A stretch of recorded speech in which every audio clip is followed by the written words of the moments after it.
É isso, uma vez por semana, meia hora da sua semana, para a gente falar sobre o assunto mais importante da nossa geração, o mundo mais sustentável. E a gente fala aqui sobre diversos prismas, né, Bia? A gente fala sempre com um convidado, também falamos negócios verdes, fazemos um acompanhamento semanal de como que está a COP30, tanto do ponto de vista da logística quanto das negociações diplomáticas e outros assuntos diversos em torno da Conferência do Clima que acontece esse ano. O Matinal Sustentabilidade é um oferecimento da Ambipar. Bia Bula, E, hoje eu, temos um convidado muito interessante, né? Diga lá, te cortei, você falou alguma e, coisa.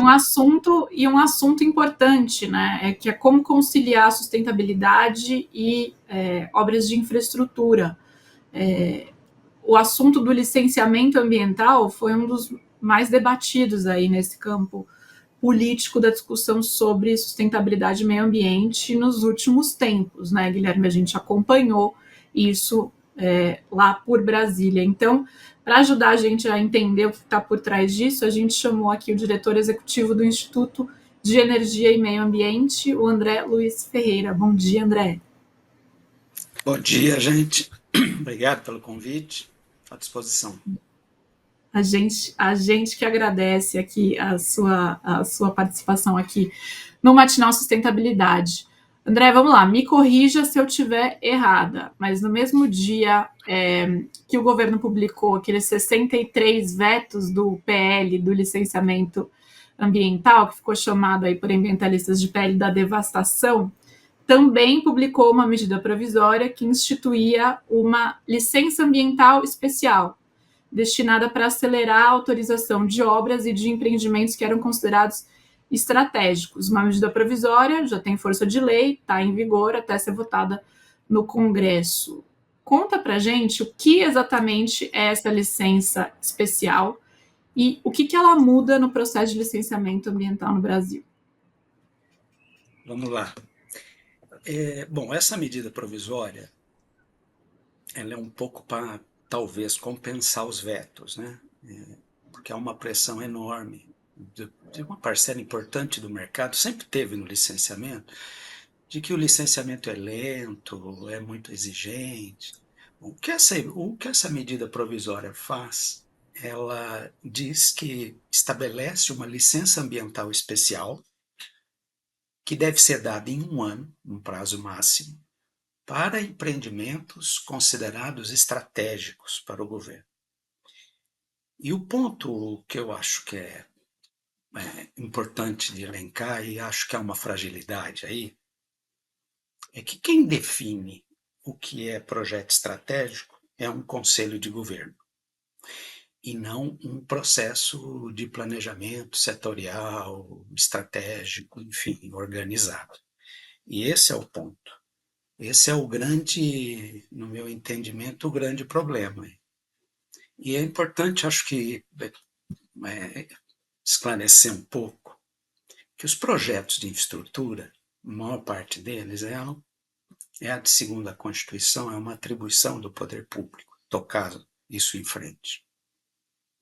E eles só podem ser feitos de duas maneiras.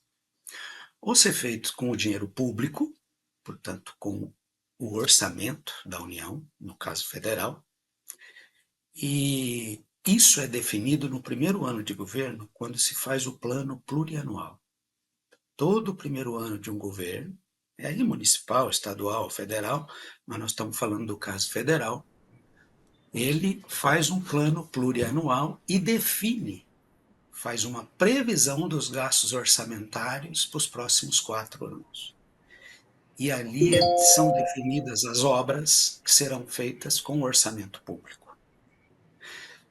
Mas também existe a possibilidade do governo conceder, por meio de licitação, para a iniciativa privada fazer os projetos.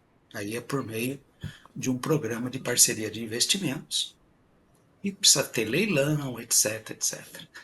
Então são os dois caminhos. Agora, o grande problema é quem escolhe esses projetos. Como eles são escolhidos?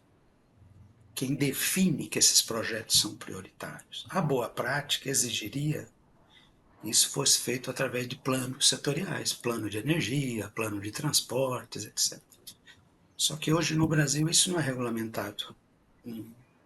Você pode pôr no PPA um projeto, por emenda parlamentar, por exemplo, um projeto que não necessariamente é um projeto que seria o melhor para o país ou que tenha baixos riscos sociais e ambientais. E a mesma coisa vale não só para o orçamento público, mas para os projetos concedidos. O que você não tem hoje são critérios estabelecidos para escolher esses projetos.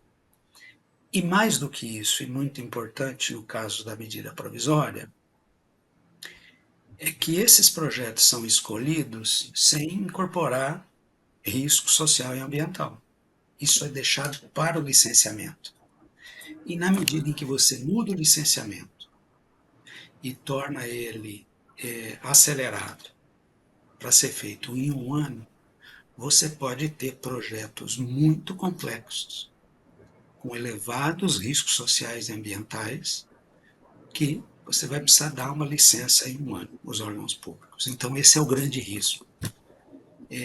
Há uma lacuna enorme no país de não haver uma regulamentação, uma normativa sobre como você vai selecionar projetos que vão entrar no orçamento público ou ser concedidos para iniciativa privada. Essa decisão hoje é basicamente política. Claro, há algum elemento técnico, mas ela é muito política. Guilherme está sem som, Guilherme. Liga aí seu som, senão você não vai conseguir perguntar. André, bom dia, prazer te ter aqui com a gente. O texto fala em brechas para que as obras avancem sem avaliação técnica ou participação social. Na prática, o que isso pode significar para comunidades locais e populações tradicionais da Amazônia, por exemplo? Não, aí são dois pontos. É que na seleção vamos falar de duas coisas. Uma coisa é como os projetos são selecionados. Outra coisa é como você os licencia. Por que não é muito importante melhorar o licenciamento, aperfeiçoar, ter participação pública, e há espaço para isso. Mas o que a gente tem trazido aqui no IEMA é que isso melhora, mas não resolve o problema. Porque você pode fazer bem feito um projeto que não deveria ser feito. Esse é o ponto. Você pode ter um licenciamento bem feito de um projeto que talvez ele devesse ser descartado porque há outros com menores riscos sociais e ambientais. No caso da Amazônia, uma coisa para ilustrar isso, um grande debate que se tem nos últimos 10 anos sobre o escoamento das mercadorias do agronegócio para exportação, há uma pressão enorme, crescente, na última década, para que essa mercadoria, especialmente do Centro-Oeste, ela saia pela Amazônia, portanto, pelos portos da Amazônia, sejam exportados via Amazônia. E muitos projetos têm sido apresentados aí sem uma análise de alternativas, de outras alternativas que poderiam ter menos riscos para a sociedade, que seria você sair para portos do Atlântico, enfim, não pela Amazônia. Essa discussão de análise de alternativa de projetos, de corredores logísticos, você não tem condições de fazer no licenciamento. Ela precisa ser feita antes, na hora de selecionar os projetos, antes dos projetos entrarem no orçamento público ou serem concedidos para iniciativa privada. E nessa etapa de seleção de projetos, não há participação pública, não é a história não é de um processo transparente de seleção de projetos. Então, você tem enormes riscos aí de definir como estratégicos projetos com vários problemas sociais e ambientais que não têm participação pública. Mais à frente, durante o licenciamento, sim, é previsto na legislação audiência pública, etc. Só que aí o seu espaço de discussão é muito restrito, porque o projeto já foi definido. Se trata aí apenas de uma discussão de como você consegue evitar alguns problemas daquele projeto ou compensar os impactos daquele projeto. Mas não há espaço no licenciamento ambiental para propor outro projeto em outro local. O licenciamento ambiental não é o lugar de fazer isso. Ele está muito focado num projeto isolado. E por isso que ele sofre críticas também até de quem está preocupado com a proteção ambiental. Né? André, eu acho que para a gente acho que encerrar nosso papo aqui, eu te faria uma última pergunta, que é como então conciliar a velocidade que a gente precisa para desenvolver projetos de infraestrutura no país com uma responsabilidade ambiental adequada? Bom, eu vou lembrar uma frase de um ambientalista italiano de 30 anos atrás, que ele não é uma frase, que ele compara, diz que os tempos históricos não são os tempos biológicos. O tempo do mercado não é o tempo da natureza. Então, você não resolve, você não compatibiliza desenvolvimento econômico e proteção ambiental só no licenciamento.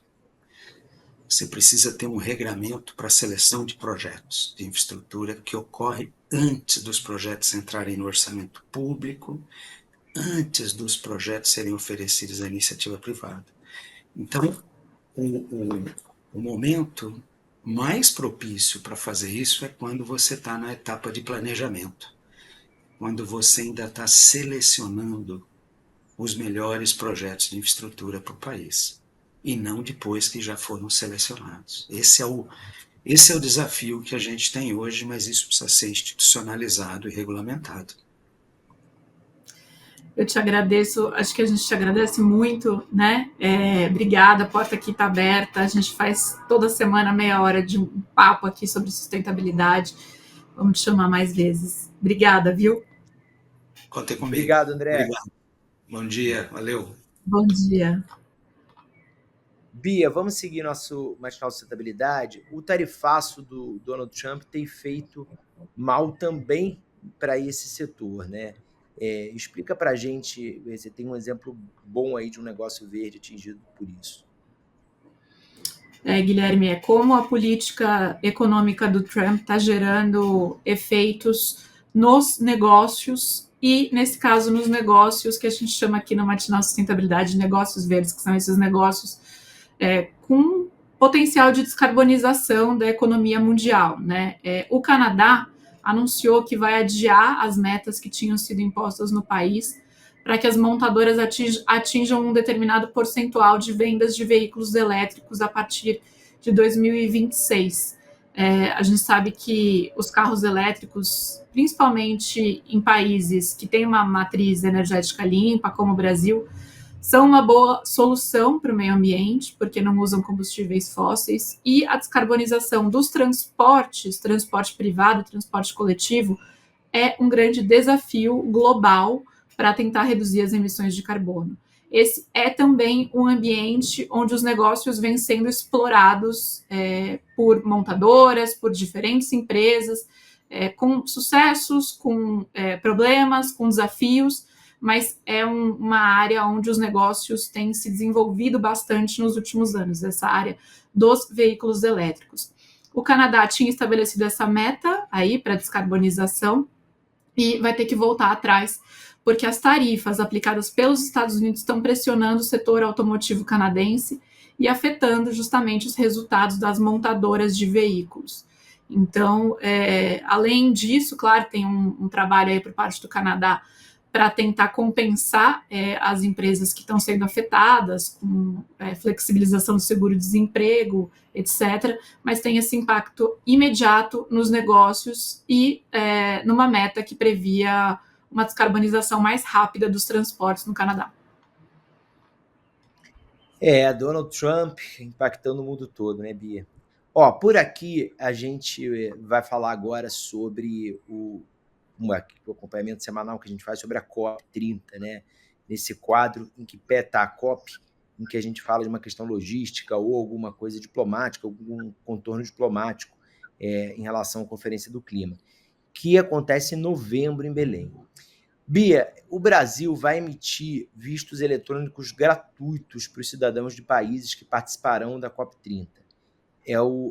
Visto, que permitirá que os participantes de nacionalidades que exigem visto para entrar no Brasil façam a solicitação do documento de forma digital, sem precisar comparecer a um consulado, agilizando o processo de entrada no país.